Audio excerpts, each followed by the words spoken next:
இருக்கும் அனைவருக்கும் என் வணக்கம் இல்ல, என் சாஷ்டாங்க நமஸ்கார். ஏனென்றால் இந்த படம் நிஜமாக தேவாசார் பாவிஜய் எழுதினார் பாருங்கள், அவன் தந்த வரம்ங்கிற மாதிரி இறைவன் தந்த வரம். 75 வயசுல ஒரு 16 வயசு போட்ட கல்யாணம் பண்ணிட்டா எந்த ஃபீல் வரும்? நம்ம பத்தி இந்த சுதா வச்சே சொல்றேன். 75 வயசுல இப்படி ஒரு கேரக்டர் என்னுடைய சினி கேரியர்ல வந்திருக்குன்னா அது கண்டிப்பா அந்த இறைவனுக்கு நன்றி. அடுத்து இந்த படத்தை பண்ணலாம்னு முடிவெடுத்த என் நண்பன் அருணுக்கு நன்றி. எங்க அருண் கொஞ்சம் குறை மாதிரி தாவிட்டே இருப்பான். கிட்டத்தட்ட 35 வருஷமா என் நாடகங்களை ஈரோட்டில் போட்டுட்டு இருக்கிறேன். இந்த நாடகத்தை நான் பண்றேன் முன் வந்த சொன்ன உடனே எனக்கு ஞாபகம் வந்தது Suresh Krishna sir.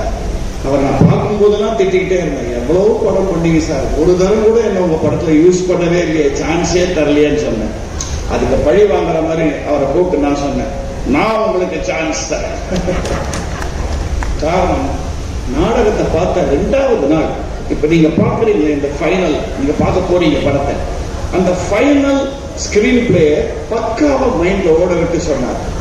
That is the greatest of the directors of the 80s and 90s. Suhasini will appreciate. அவங்களுக்கு டவுட்டே கிடையாது. இன்னைக்கு ஒரு ஷாட் எடுக்கும்போது 20 விதமா ஒரு ஷாட் எடுத்துட்டு அதுல ஒரு 10 எடுத்து போட்டுக்கலாம்ன்றது, அது எல்லாரும் பண்றாங்க. இவங்கள மாதிரி டைரக்டர்ஸ், நான் ஒர்க் பண்ண டைரக்டர்ஸ் எல்லாம், ஏன்னா இவரோட குரு தான் எனக்கு குரு. கே பாலச்சந்தர் தான் என் கையை பிடிச்சி வைத்து 1971 நவகிரகம்ல படத்துல எனக்கு வாய்ப்பு கொடுத்தாங்க. ஆசா அவரை தான். சரி, இவங்கெல்லாம் ஒரே வழியில வந்தவர். அவங்க கிட்ட அந்த clarity of thought Suresh Krishna கிட்ட இருந்தது. நாடகம்ங்கிறது நான் கொடுத்தது வெறும் ஒரு அருமையான பேஸ், பவுண்டேஷன். அப்கோர்ஸ் பவுண்டேஷன் இல்லாம வீடு கட்ட முடியாது. நாடகம் அற்புதமான பவுண்டேஷன் வெங்கட் கொடுத்தார். ஆனா வெறும் பவுண்டேஷனா இருந்து என்ன பிரயோஜனம்? சினிமான்னு வரும்போது அதுல ஒரு அற்புதமான மாளிகை கட்டணும் இல்லையா? அதுக்கு ஒரு நல்ல ஆர்கிடெக்ட் வேணும். தேவர்களுக்கெல்லாம் மயன் ஒருத்தர் ஆர்கிடெக்ட் இருந்துதான் சொல்லுவாங்க புராணத்துல. அப்படி மயன் மாதிரி ஒரு ஆர்கிடெக்ட் எனக்கு கிடைச்சாருன்னா சுரேஷ் கிருஷ்ணா தான். அப்படி ஒரு வசந்த மாளிகையை கட்டிட்டாரு. அதுக்கு மேல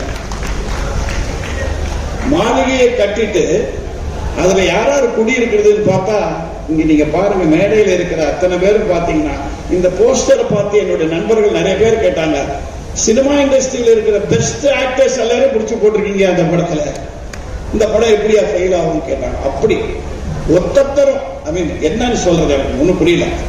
சுஹாசினி எனக்கு சின்ன போனிடெயில்ஸ்ல இருந்து நான் பார்த்திருக்கேன். ராஜபார்வையில நாங்க நடிச்ச போது ஷூட்டிங் கேமரா ஷூட் பண்ணதுல இருந்து நான் பார்த்திருக்கேன். கமலும் நானும் அவ்வளவு friends, great admirer of mind. But நான் சொல்லி முடிக்கல, நீ பண்றியான்னு பண்றேன், நான் சுரேஷோட பேசிக்கிறேன். அதே மாதிரி தான் சத்யராஜ், சமுத்திரக்கணி நாடகத்தை பார்த்துட்டு இந்த நாடகத்தில் நான் இருப்பேன் எப்படிங்கிறத நான் டைரக்டர் கிட்ட பேசிக்கிறேன். தேவா சார் நாடகத்தை பார்த்து சொல்றார், அவர் எவ்வளவு ஹியூமிலிட்டி பாருங்க. ஒரு இசையமைப்பாளர் தன்னை பத்தி பேசிக்காத ஒரே ஒரு இசையமைப்பாளர் தேவா மட்டும் தான் நினைக்கிறேன் இந்த உலகத்திலேயே. என் பாடல்கள் பேசட்டும், நமக்கு ஒண்ணும் தெரியாது அப்படின்வாரு. அண்ட் அவருக்கும் நானும் நாங்க பூஜிக்கிற ஒரே தெய்வம் மெல்லிசை மன்னர் MS விஸ்வநாதர். அதுல ஒரு காமன் பாயிண்ட் எனக்கு சொன்னார், சார் நீங்க இதை படமா பண்ணீங்கன்னா கண்டிப்பா என்னை பத்தி நினைக்க மாட்டீங்க, எனக்கு தெரியும். அப்படிதான் ஆரம்பிச்சார். இவன் என்ன கானா பாட்டை தான் போடுவான்னு நினைப்பீங்க, ஆனா என்னுடைய பயோடேட்டால என்னால இப்படி ஒரு படம் பண்ண முடியும் ஒரு லைன் வரணும் சார். சோ உங்களுக்கு அந்த எண்ணம் வந்ததுன்னா என்னை கூப்பிடுங்கன்னு சொன்னவர் டிராமா பார்த்துட்டு. இதுதான் நடந்தது ஆக்சுவலா டிராமா. சுரேஷ் கிருஷ்ணா ஜாயின் ஆன உடனே அட போய இதை விட காம்போ எங்கே கிடைக்க போறது, நல்ல பரோட்டா, நல்ல நான் அண்ட் பட்டர் மசாலா கிடைச்சிருக்கு. இது யார் சொல்ல போறான்னு Suresh Krishna and Deva combination, it is going to win. இதுல பத்தி டவுட்டே கிடையாது. தலைவாசல் விஜய் ஒரு எளிமையான நடிகர். அந்த எளிமையை இந்த பர்ஃபார்மன்ஸ் ரொம்ப பியூட்டிஃபுல்லா கொண்டிருக்கார். செஞ்சோட், அதாவது எப்படி சொல்றதுன்னா, எங்கிருந்தோ வந்தான் இடைச்சாதி நான் என்றான்னு சொல்லுவாங்க இல்லையா, அந்த மாதிரி ஒரு லாயல் சர்வெண்டோட கேரக்டரை நீங்க படம் ஒரு 10 நிமிஷம் பார்த்தப்பறம் தலைவாசல் விஜய் மறந்துடும், அந்த கேரக்டர் தான் ஞாபகம். சுஹாசினி. நான் வந்து வர வர வந்து வீட்டுக்கு போய் என் பொண்டாட்டி சுதாங்கிறத பேரை மறந்து அப்பப்போ பாக்கியம்னு கூப்பிட ஆரம்பிச்சிட்டாங்க. அந்த மாதிரி ரோல்ல இறங்கி என்ன சட்டில் பர்ஃபார்மன்ஸ். அவங்க கேட்டாங்க உங்களுக்கு ஏன் நேஷனல் அவார்டு கொடுத்தாங்கன்றதுக்கு. நான் நினைக்கிறேன் அந்த ஒரு ஷாட்டை கொடுத்தாங்க. இந்த கடைசியில் இந்த பாட்டு வரும்போது அப்ரிஷியேட் பண்ணுவாங்க பாருங்க ஒரு இடத்துல அப்படின்னு ஒரு பீஸ் ஒன்று வரும். அந்த ஷாட்டுக்கு தான் அந்த மாதிரி பல பீசஸ் இதுல பண்ணிருக்காங்க.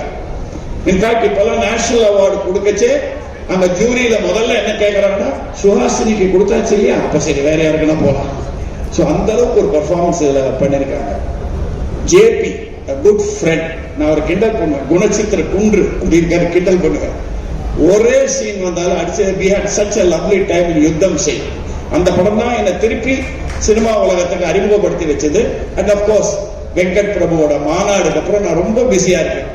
ஒரு சந்தோஷமான விஷயம் என்னன்னா ஒரு ஹிந்தி படம் 2 தெலுங்கு படம் நடிச்சிட்டு இருக்கேன். இப்போ ஹிந்தி படம் மாதவனோட, தெலுங்கு படம் 2, ஒன்னு பிரபாஸோட, இன்னும் பாலகிருஷ்ணா சாரோட. இதை விட என்ன வேணும் இந்த டைம். ஸோ இதெல்லாம் வந்து ஆண்டவன் கொடுத்த வரம். இந்த சமயத்துல இந்த சாருகேசி வந்திருக்குன்னா எனக்கு ரொம்ப பெரிய பெருமையா இருக்கு. காரணம் எங்க UAA நாடக குழுக்கு ஒரு ஹிஸ்டரி இருக்கு. நாங்க நாடகத்திலிருந்து சினிமாவுக்கு கொண்டு போன எந்த படமும் தோல்வி அடைஞ்சது இல்லை, இல்ல கிரிட்டிக்கல் கிளைம் இல்லாம இருந்ததே இல்லை. ஒரு எக்ஸாம்பிள் சொன்னா பெண்படுத்தும் பாடுன்னு நாங்க போட்ட நாடகம் தான் அறிவாளிங்கிற படமா வந்தது. அறிவாளி காமெடியை பத்தி இன்னைக்கும் பேசிட்டு இருக்காங்க எல்லாரும். அதுக்கு அடுத்தது நான் முதலில் மேடையில் ஏறியது. நான் முதலில் மேடையில் ஏறிய வருஷம் 1961. இது என்னுடைய மேடை நாடகத்தின் 64வது வருடம். அந்த நாடகம் பேர் பெற்றால்தான் பிள்ளையா, அது நடிகர் திலகம் நடிச்சு பார்மகளை பார்க்க பெரிய ஹிட் படமாச்சு. அதுக்கப்புறம் நாங்க போட்ட கண்ணன் வந்தான்ங்கிற நாடகம் காலத்துக்கும் அழியாத படமா நடிகர் திலகம் பண்ணார். கௌரவம்ங்கிற படமா அவர் பண்ணார். அதுக்கப்புறம் என்னை இன்னும் ஒரு நடிகனா சினிமா உலகத்திலையும் சரி உலகத்திலையும் ஒத்துக்கிட்டு இருக்காங்கன்னா அந்த ஒரு படம் எங்க நாடகம். அது பரீட்சைக்கு நேரமாச்சு. அதுக்கப்புறம் எனக்கு பெரிய பரீட்சை இந்த சாருகேசி தான். இந்த சாருகேசி எனக்கு பிளாக்ங்கிற படம் பார்த்து அமிதாப் பச்சன் நடிப்புல அப்படியே மயங்கி போய் இந்த மாதிரி ஒரு ரோல் கிடைக்காதான்னு போது அருமையா நாடகத்தில் கிடைச்சது. வெங்கட் எங்களுக்கு ஒரு பியூட்டிஃபுல் ஸ்கிரிப்ட் கொடுத்தாரு. நான் அப்படியே அந்த ரோலா இறங்கி கூடவே சாரோட இருந்து அவரோட இன்ஸ்பிரேஷன்ல every one of those actors have been brilliant. Ramya Pandian சும்மா சொல்றாரு கைடன்ஸ் கேட்டால். ஏன்னா முதல்ல இவர் எனக்கு ரம்யா பாண்டியன் யாரும் தெரியாது. சுரேஷ் கிருஷ்ணா எனக்கு கேட்டேன், என்ன சார் ரம்யா பாண்டியன் தெரியாதா, கோமாளி அப்படின்னாரு. என்னங்க ஒரு கோமாளியை கூப்பிட்டு ரோல் ஆக்ட் கொடுக்க சொல்றீங்களே? இல்லைங்க குக் கோமாளியில ஃபேமஸ் அப்படின்னு பார்க்கலாமா என்ன. எனக்கு என்னமோ தெரியல, நாடகத்துல பண்ண அந்த ஆர்டிஸ்ட் எல்லாம் விட இவங்க பேசுற அந்த கௌதமிங்கிற கேரக்டர்ல இருந்த தப்பா எடுத்துக்காத ஒரு ஆரகன்ஸ் இருந்தது. அது அப்படியே செட் ஆச்சு. அந்த பையன் ஐயப்பராஜ், நானும் சுஹாசினி செட்ல இவன் எப்படி பண்ணுவான் தெரியலையே, ஃபைனல் ரிசல்ட் எப்படி வரணும்னு தெரியலன்னு பார்த்தா அங்கதான் சுரேஷ் கிருஷ்ணாவோட மேஜிக். சத்தமே போடாம அந்த பையன் கிட்ட வேலை வாங்கியிருக்கார். It's going to be one of his finest movies. இந்த படத்துல இன்னொரு நல்ல விஷயம் என்னன்னா, அந்த காலத்தை சுதந்திர போராட்டத்தில் சொல்லுவாங்க இல்லையா, கத்தியின்றி ரத்தமின்றி யுத்தம் ஒன்று வருதுன்னு சொல்லுவாங்க காந்தியோட போராட்டத்தை. சத்தியமா ரொம்ப நாள் கழித்து தமிழ் படத்துல கத்தியின்றி ரத்தமின்றி சட்டமின்றி ஒரு படம் என்றால் சாருகேசி இருக்கும். மென்மைகள் இந்த படம் கண்டிப்பாக சொல்றேன். அவர் எடுத்திருக்கிற விதம், அவரோட screenplay, direction and this wonderful man Sanjay எங்க அவருடைய camera work and Pa Vijay hats off to him. ஏன் சொல்றேன்னா, நாடகத்தை பார்த்து அதுல இருந்து இன்ஸ்பயர் ஆகுது வேற. இந்த நாடகம் என்னன்னே தெரியாது. என்னுடைய மற்ற நாடகங்கள்லாம் பார்த்திருக்காரு, ஆனா கொடுத்திருக்காரு பாருங்க லிரிக்ஸ் அண்ட் டயலாக்ஸ். நானே அசந்து போயிட்டேன். ஏன்னா நாடகத்தை 150 தரம் போட்டவன் நானு. இதெல்லாம் எப்படியா எனக்கு நாடகத்துல தோணாம போச்சு, இப்படி எழுதியிருக்காரு என்ற அளவுக்கு பண்ணி கொடுத்தாரு. சோ அப்படி ஒரு படம் உங்கள் இதயங்களை வருடும், நெருடும், உணர்ச்சி பொங்க வைக்கும், சிரிக்க வைக்கும், சிந்திக்க வைக்கும். படம் முடிந்து வெளியில வரும்போது கண்கள் குளமாகும், ஆனால் மனதில் ஒரு நிம்மதி கிடைக்கும். வாழ்க்கையின் அர்த்தம் என்று புரிய வைக்கும் அளவுக்கு இந்த படம் அமைந்திருக்கிறது. முதல்ல அவர் சொன்ன மாதிரி, நான் ஒரு கெமிக்கல் இன்ஜினியர். கெமிக்கல் இன்ஜினியர்ல 2 கெமிக்கல் சேர்ந்தா ஒரு 3வது காம்பவுண்ட் ஒன்று வரும்னு சொல்லுவாங்க.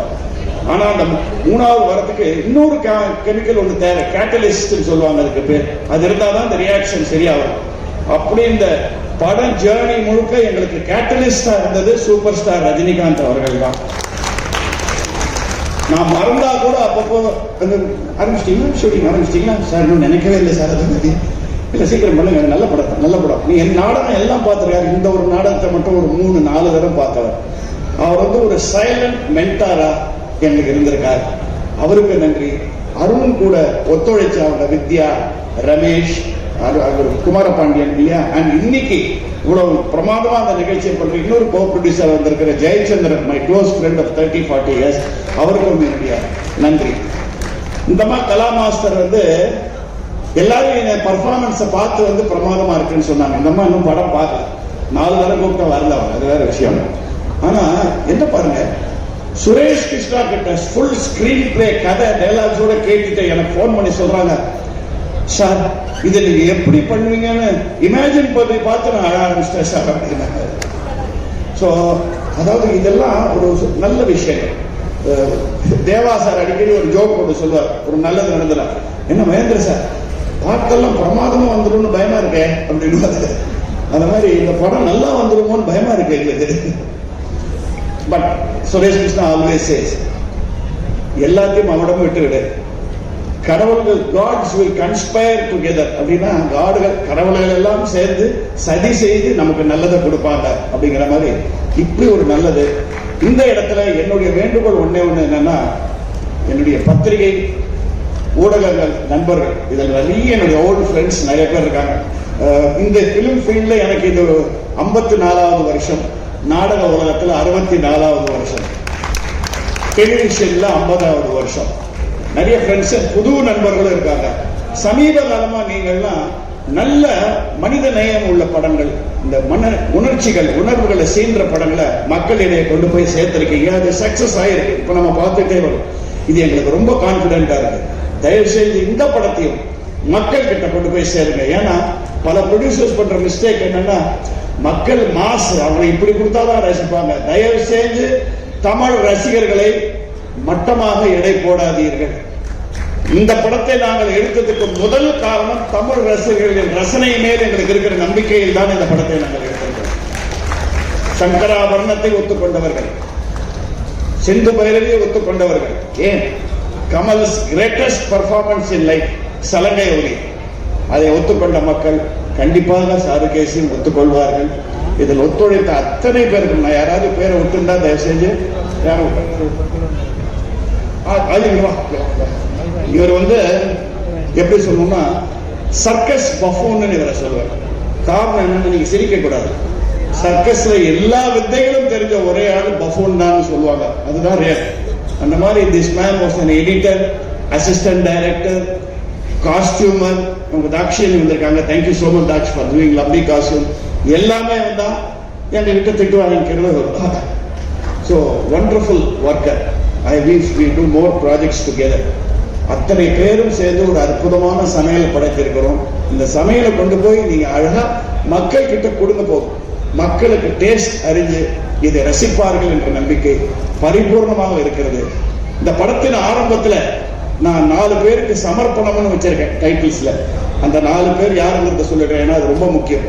முதலில் என்னை பெற்ற தந்தை, காலம் சென்ற நாடக ஜாம்பவான் YGP அவர்களுக்கு இது சமர்ப்பணம் இந்த படம். அடுத்து நான் பெற்ற தந்தை, கவிஞருக்கு அது வார்த்தை புரியும். என்னை பெற்ற தந்தை YGP, நான் பெற்ற தந்தை நடிகர் திலகம் சிவாஜி கணேசன் அவர்கள். நான் ஒரு நாளைக்கு 24 மணி நேரம் சுவாசிக்கிறேன் என்றால் 24 மணி நேரம் அவரை பற்றி தான் பேசிக் கொண்டிருப்பேன். அவருக்கு இது சமர்ப்பணம். இந்த படத்தை பார்க்க அவர் இல்லையேன்னு எனக்கு ரொம்ப ஒரு நெஞ்சு வலியா இருக்கு. அடுத்து எனக்கும் இது இசை சம்பந்தப்பட்ட படம்ங்கிறதுனால இந்த சமர்ப்பணம் தேவாவும் ஒத்துப்பார். The greatest music director I have ever heard, மெல்லிசை மன்னர் MS விஸ்வநாதன் அவர்களுக்கு இது சமர்ப்பணம். கடைசி சமர்ப்பணம் யாருன்னா, என்னையும் அந்த பாதையில் இறக்கிவிட்டு சுரேஷ் கிருஷ்ணாவையும் அந்த பாதையில் இறக்கிவிட்ட அந்த இயக்குனர் சிகரம் K. பாலச்சந்தர் அவர்களுக்கு இந்த படம் சமர்ப்பணம். இன்னும் ஒருத்தர் நான் சமர்ப்பணம் சொல்ல, இதை பார்க்க அவர் இல்லையே, என்னுடைய நெருங்கிய நண்பர் அப்படி அப்ரிஷியேட் பண்ணிருப்பார் திரு SP பாலசுப்ரமணியம் அவர்களுக்கு நான் இந்த இடத்துல நினைச்சுக்கிறேன். என் நாடகங்கள் எல்லாத்தையும் பார்த்தேன், இந்த நாடகத்தை மிஸ் பண்ணிட்டார். இல்ல நான் மிஸ் பண்ணிட்டோம் அவரை, பரவாயில்ல. அண்ட் சங்கர் மகாதேவனுக்கு ஸ்பெஷல் தேங்க்ஸ். நான் என்னென்ன சொல்றதுன்னு தெரியல. முக்கியமா ஒன்ஸ் அகைன் இங்க 3 ஷெட்யூல் இருந்தாலும் இன்னைக்கு இவ்வளவு பேர் இந்த இடத்துக்கு, இவ்வளவு தள்ளி இருந்த இடத்துக்கு வந்திருக்கிற பத்திரிகை நண்பர்கள், ஊடக நண்பர்கள், எங்க PR ரியாஸ் அங்க உட்கார்ந்து எல்லாத்தையும் பார்த்துட்டு இருக்காரு. ஒரு விசில் அடிங்க, அவருக்கு தப்பு இல்லை. அப்பதான் நிறைய மேட்டர் கொடுப்பாரு அவர், அதுக்கு வேற ஒண்ணு. அண்ட் இந்த ஒரு படத்தின் மூலமா ஒரே ஒரு வார்த்தையை சொல்லி சுரேஷ் கிருஷ்ணாக்கு அவர் ஒத்துப்பாங்க நினைக்கிறேன். சுரேஷ் சார், உங்களுக்கு தான் அது சார், உங்களுக்காக தான். எங்க 2 பேருக்கும் ஒரு சேர்ந்து ஒரு வார்த்தையை சொல்லி விடைபெறுகிறேன். இத்தனை வருடமாக இந்த சினிமா இண்டஸ்ட்ரியில் நாங்கள் பணம் சம்பாதிப்போமா இல்லையாங்கிறது தெரியல. எவ்வளவு சம்பாதிச்சோங்கிறது அது கணக்கீடு இல்லை, அவ்வளவு ஒண்ணும் இல்லை. என்போர்ஸ்மெண்ட் டைரக்டரேட்ல வர அளவுக்கு ஒண்ணும் கிடையாது. ஆனால் இத்தனை நடிகர்கள், இத்தனை தொழில்நுட்ப கலைஞர்கள், அத்தனை பேரோட மனத்தை சம்பாதித்திருக்கிறோம் என்பது இந்த படத்தின் மூலமாக எனக்கு தெரியும். என்ன ஒரு கோஆபரேஷன், என்ன ஒரு கோஆபரேஷன். என்னுடைய 80s 90s டேஸ்க்கு நான் போயிட்டேன். ஒரு படம் ஒன்னா ஃபேமிலி மாதிரி இருக்கும், அந்த ஃபேமிலி மாதிரி படம். அப்படி நடித்து கொடுத்த இந்த சாருகேசி குடும்பத்துக்கு என்னுடைய நன்றி, இறைவனுக்கு நன்றி, உங்களுக்கு நன்றி. படம் வெற்றி ஆனவுடன் மீண்டும் ஒரு முறை இதே மாதிரி சந்திப்போம். நன்றி, நன்றி, நன்றி. இன்னொரு நன்றி இந்த குடும்பம் இருக்கு. என்னோட வைஃப் சுதா மகேந்திராவை கூடவே வச்சுக்கிட்டாரு பக்கத்துல கேமரா பாக்குறதுக்கு. எனக்கு என்ன பயமா இருக்கு, நாளைக்கு நான் படம் டைரக்ட் பண்ணணும்னு சொல்ல ஆரம்பிச்சிருவாங்களோ பயமா இருக்கு. அண்ட் இன்னொரு வரம் எனக்கு இறைவன் கொடுத்தது, நான் சாரி சொல்லிடுறேன். 75 வயசுல எனக்கு இது கிடைச்சது பெரிய விஷயம் சார். இது பாருங்க, ஒரு படத்துல நான், என் மகள், அவனுடைய மகன் 3 பேர் நடிச்சிருக்கோம் இந்த படத்துல. அவன் பாடியிருக்கான். இதை பார்க்க என்னை இன்னும் உயிரோடு வச்சிருக்காரு. ஆண்டவா, உனக்கு என்னுடைய நன்றி. நன்றி, வணக்கம்.